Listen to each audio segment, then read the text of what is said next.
Hey everyone, Jake here with Trugard. Today I wanted to go over some of our linear drain trays, some of their sizes, and how they lay out and fit with a linear drain. All right, let's get started. All right, so there are a couple things that I want you to know about our linear drain trays. First of all, I'm going to go over a low profile tray, which is specifically for our curbless linear drain installations. Okay, so on the website, when you're looking at that, all of the trays that you're going to want to look for is a keyword curbless. It'll be in the title.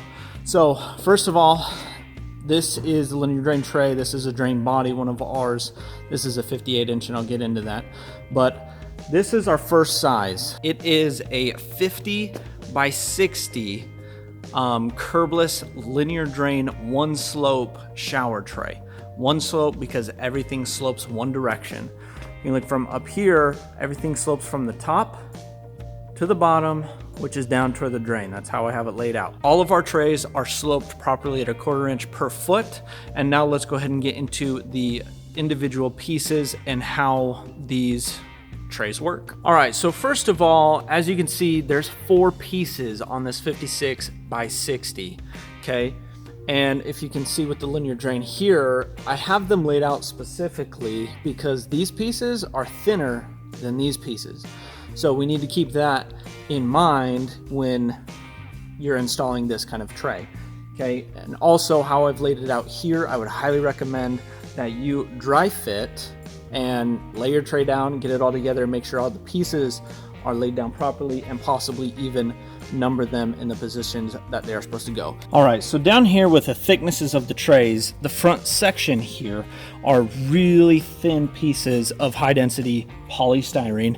They're going to be closest to the curb. Up here at the very front corners, this entire front edge is all 1/4 of an inch thick. Okay, so hopefully you can possibly see this. That's 1/4 of an inch.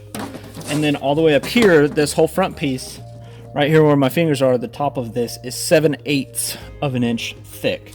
So this whole piece right here is less than 1 inch thick, 7/8 inch of an inch. Okay, then we have the second piece in the column. So it goes linear drain, your first really thin piece from 1/4 of an inch to 7/8 of an inch, and then we move on to the second tray here, which goes from 7/8 of an inch, so it lines up perfectly with the front tray here. All right, so it goes 7/8 of an inch, and then it go all the way back here, and this is 1.5 inches. Okay, so this provides you, and this is one of my biggest questions, is which way does the tray slope and where do I put the linear drain? So every tray is going to be 60 inches deep, which means from the front here to the back side. So where the linear drain is, back is 60 inches. Okay, you get 60 inches of slope. So as I said, these front panels are 1/4 inch to 7/8 of an inch, and then these back panels are 7/8 to 1.5 inches. So the slope runs from the back piece to the front piece to the linear drain. Okay, that's how this tray is laid down. It is installed, and for these other bigger sizes, all we're gonna do is, as you can see, there's 2. This is kind of hard. It's 4 pieces, but it's 2 columns.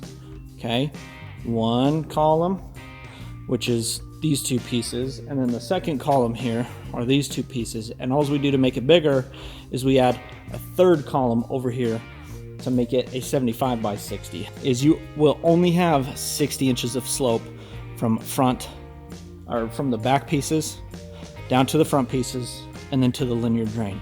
Okay, with the linear drain curbless installation, it's actually going to be a little bit different because, and obviously I'm just setting this down here on the floor, so it's not actually embedded into anything, but if you could imagine that it was, I actually put some distance in between the linear drain and the tray. I actually did that for a reason, because when you install a curbless linear drain shower with this kind of a tray, you're going to need that gap because as we've talked about before, slope is a 1/4 inch per foot. This stops at a 1/4 inch. So technically, how do you get to 0? Well, you got to go another 12 inches for another 1/4 inch drop. However, you can't really go to 0 with this. So what we do is we offset the drain body and the tray. We offset this right here 8 inches.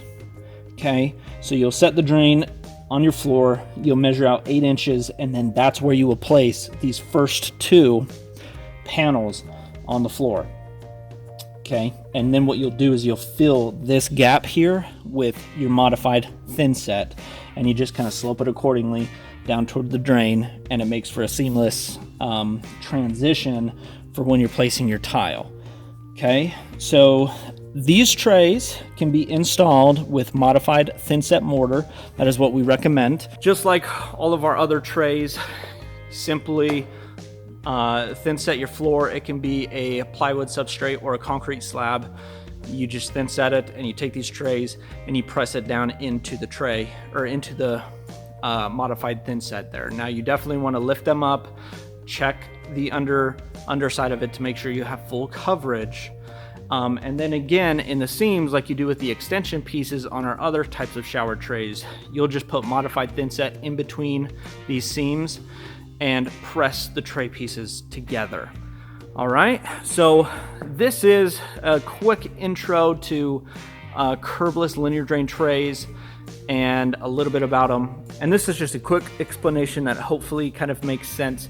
If you're still needing more info on this, definitely leave a comment so that maybe I can make a video explaining things further. Also, check out some of the other videos that are going to be in the description that where I'll be sketching out this kind of tray in these different sizes. That little box right there has all 4 of these pieces in all together. So you get 4 pieces in a 50 by 60 curbless linear drain 1 slope shower tray. All right, now in the next video I'm going to show you the 75 by 60, and it'll be relatively the same. Most of the information is exactly the same. It's just a little bit wider, kind of how I mentioned. It'll add another column to the side, and I'll show you how that works. All right, thanks. See you in the next video.